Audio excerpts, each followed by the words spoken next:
The day I discovered my sister had lost our parents' entire retirement fund, I was sitting in my office overlooking the Seattle skyline. The news didn't come from my family. They'd never tell me something this important. Instead, it came from Marcus, my financial advisor, who had noticed unusual activity in my parents' investment accounts. "Sarah, your parents' retirement fund has been completely drained," Marcus said, his voice grave through the phone. "Every penny was transferred to a series of high-risk investments under your sister's management. They've lost everything." I gripped my desk, knuckles turning white. "How much?" $2.8 million. Gone in less than 6 months. The number hit me like a physical blow. I thought about my parents, both in their 60s, about to retire after working their whole lives, and Madison, my perfect older sister, the financial genius they trusted with everything. "Send me the details," I said, ending the call. I stared at the Seattle rain pattering against my office window, remembering how different things had been just 15 years ago. Back then, I was the family disappointment, the daughter who chose to study engineering instead of finance, who turned down a position at my father's firm to start my own tech company. Engineering is for people who can't handle real business, Madison had said at one family dinner, earning approving laughs from our parents. "While you're playing with computers, I'll be managing million-dollar portfolios." She'd kept her word about the million-dollar portfolios. She just hadn't mentioned they'd be our parents' life savings. My phone buzzed. Marcus had sent the financial records. With each page I scrolled through, my heart sank further.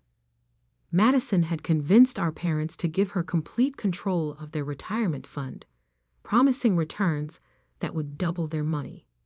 Instead, she dumped everything into a cryptocurrency scheme that had collapsed spectacularly. I pulled up my own company's financials. Advanced Dynamics, the tech firm I'd built from scratch, was now worth over $300 million. I could easily help my parents, if they'd let me. I dialed my mother's number, something I rarely did anymore. She answered on the 4th ring, her voice tight with forced cheerfulness. "Sarah? This is unexpected. Mom, I know about the retirement fund." Silence stretched between us, heavy with unspoken words. "That's none of your business," she finally said. "Madison is handling it." I bit back a bitter laugh. Handling it? She lost everything. She made some unfortunate investments, but she's working on fixing it. Besides, how do you even know about this? Because unlike Madison, I actually pay attention to financial markets. "Mom, let me help." "I can." "We don't need your help," she cut me off sharply. "Madison has a plan. She's always been good with money, unlike—" She didn't finish the sentence. She didn't need to. "Unlike you," hung in the air between us. "Mom? I have to go. Please don't mention this to anyone. Madison says she can recover the funds if we just give her time." The line went dead. I sat back in my chair, remembering all the times they'd chosen Madison over me.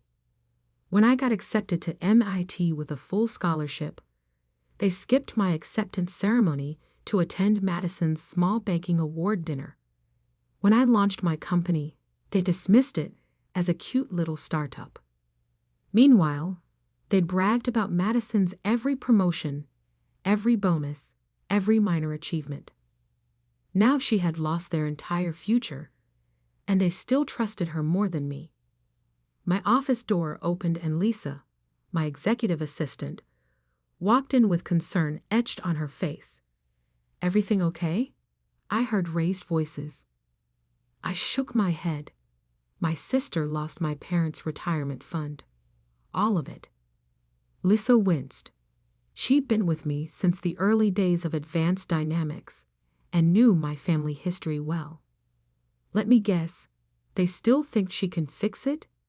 Of course they do. She's Madison, she can do no wrong. Lisa sat down across from me. What are you going to do? I turned to my computer, pulling up property records. My parents' house, my childhood home, was mortgage-free and worth about $1.2 million. If they sold it, they could at least have something for retirement. They'll never sell, Lisa said, reading my thoughts. That house is your father's pride and joy. They might not have a choice. I opened another window, accessing my parents' property tax records. They haven't paid property taxes in 3 months. They're going to lose the house anyway. I made some quick calculations. With their depleted savings and my father's reduced income, he'd recently stepped back to part-time work in preparation for retirement. They couldn't afford the mounting tax bills. The house would go to auction within months. I'm buying it, I said suddenly, anonymously, through one of our shell companies. They'll never know it's me. Lisa raised an eyebrow. And then what? Then I'll let them stay there. Pay the taxes, maintain the property. They can live out their retirement in peace, while Madison takes the credit for saving them again. I smiled, but there was no humor in it. Probably, but at least they'll be okay. As I started making arrangements, my phone lit up with a text from Madison. Stay out of this, little sister. I know you've been asking questions. This is family business, and you're barely family anymore. I stared at the message, feeling that familiar ache of exclusion. Then I straightened my shoulders and began typing emails to my lawyers. Madison might be the golden child, but I had something better than their approval. I had the means to actually help them, even if they never knew it was me. 3 months passed in a blur of legal preparations and careful maneuvering. Through discreet channels, I tracked my parents' financial spiral. Madison kept making promises, each more grandiose than the last. I found new investors, she'd tell them. Just 2 more weeks. But the weeks turned into months, and their savings remained gone. The auction notice arrived on a rainy Tuesday morning. I didn't receive it directly, of course, but my lawyer forwarded me a copy. The Morrison family residence, all 4,200 square feet of my childhood home, would be sold to the highest bidder in exactly 1 month. I was in a board meeting when my mother finally called. Sarah? Her voice wavered, nothing like her usual confident tone. Are you busy? I stepped out of the conference room, signaling to my executives to continue without me. What's wrong? A pause, then a shaky breath. The house? We're losing the house. Madison tried everything, but she broke off, and I heard muffled crying. Mom, I can help. Let me. No. She cut me off, steel returning to her voice. That's not why I'm calling. Madison says she might have a solution, but we need a small loan. Just $50,000 to tide us over until her new investment pays off. I closed my eyes, fighting back frustration. Even now, they were turning to Madison's schemes, rather than accepting my help directly. Mom, her investments aren't real. She's lying to you. How dare you? My mother's voice turned sharp. Your sister is trying to save our home while you've done nothing but criticize. If you won't help with a loan, I don't know why I bothered calling. The line went dead. I stood in the hallway, my reflection in the window showing a woman I'd barely recognized. Gone was the unsure youngest daughter they dismissed. In her place stood the CEO of a major tech company, someone who'd built something real while Madison built castles in the air. That evening, I met with James Chen, my most trusted lawyer, in my home office. "Everything's set," he said, spreading papers across my desk. "Horizon Ventures LLC is officially registered. No connection to you or Advanced Dynamics can be traced."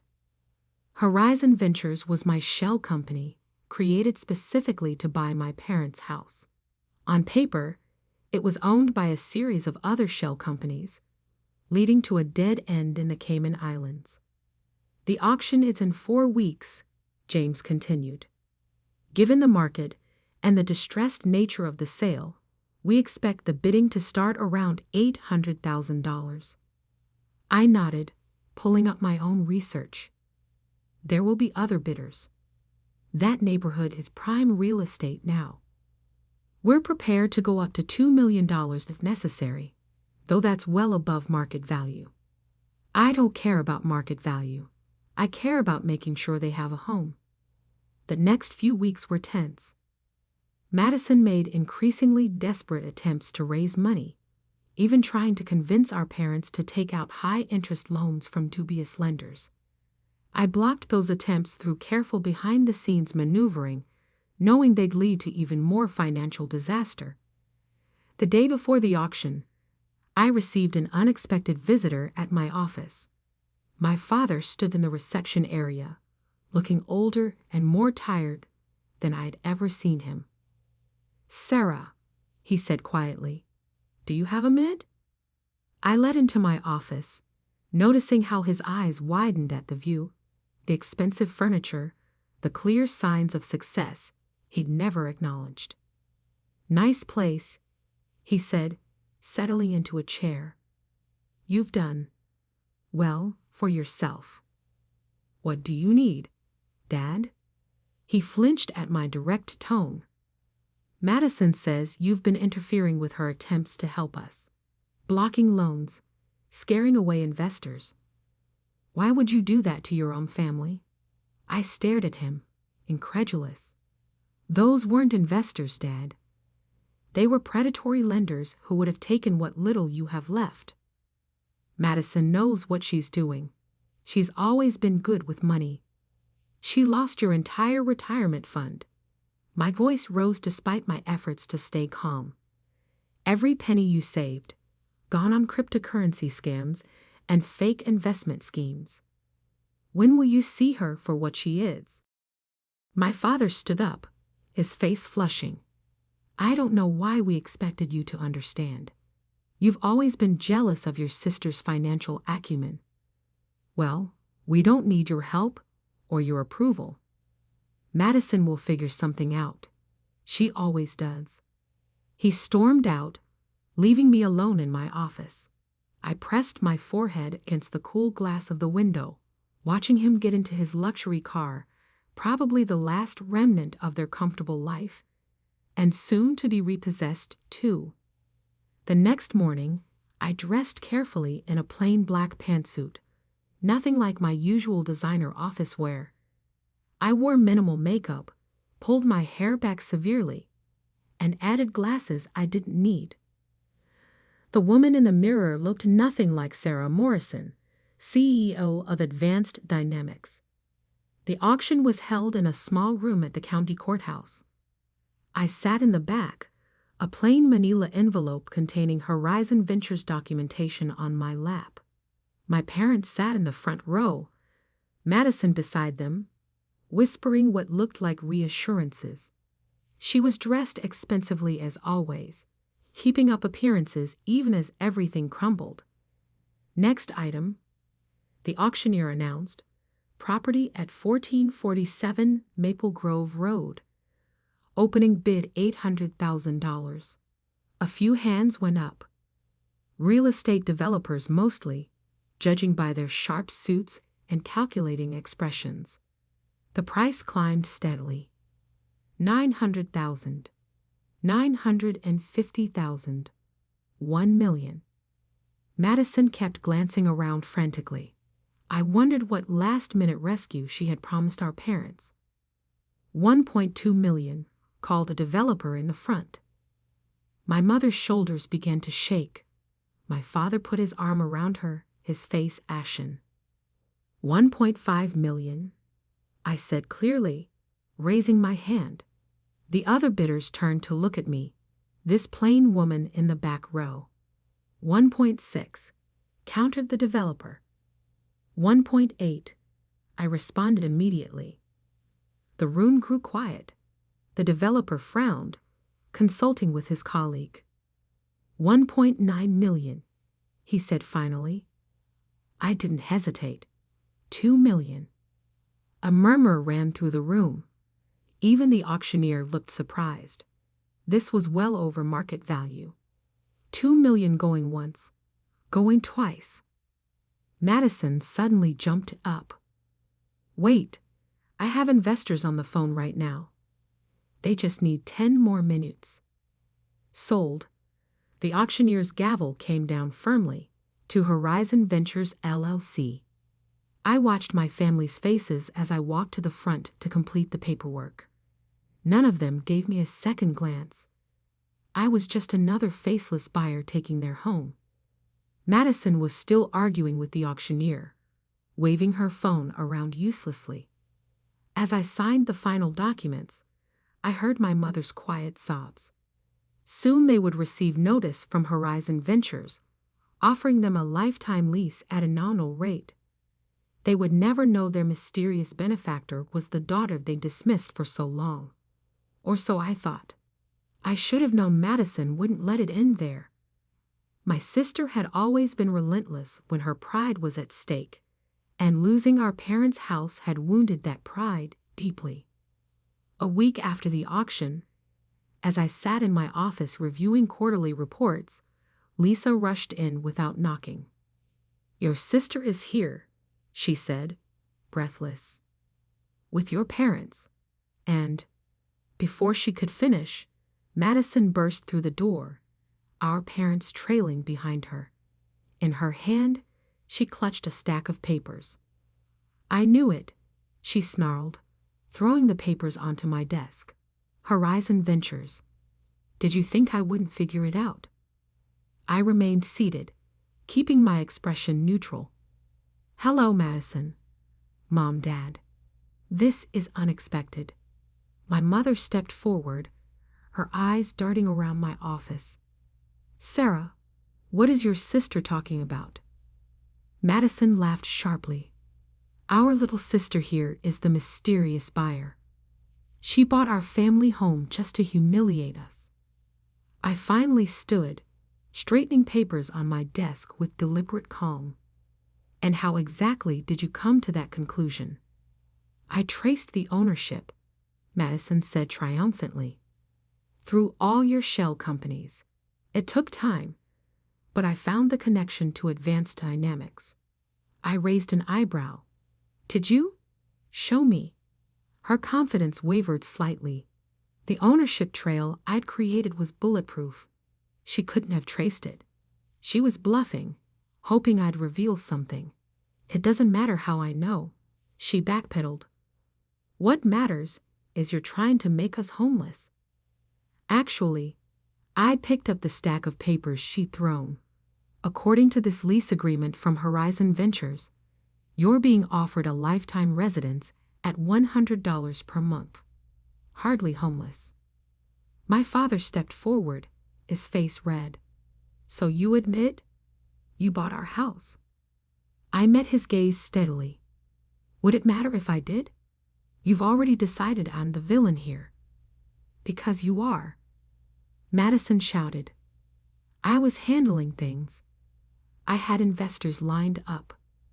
"You've had nothing." I cut her off, my voice sharp. "No investors, no plans. Nothing but more lies to cover up what you did. You lost their retirement fund, Madison. Every penny they saved."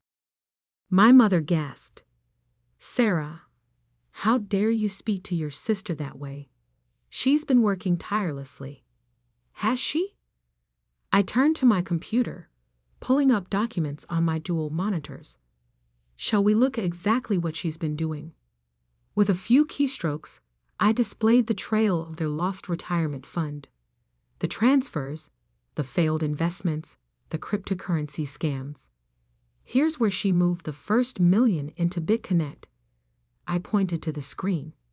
A known Ponzi scheme that collapsed 2 months later. And here's another $500,000 into a fake NFT project.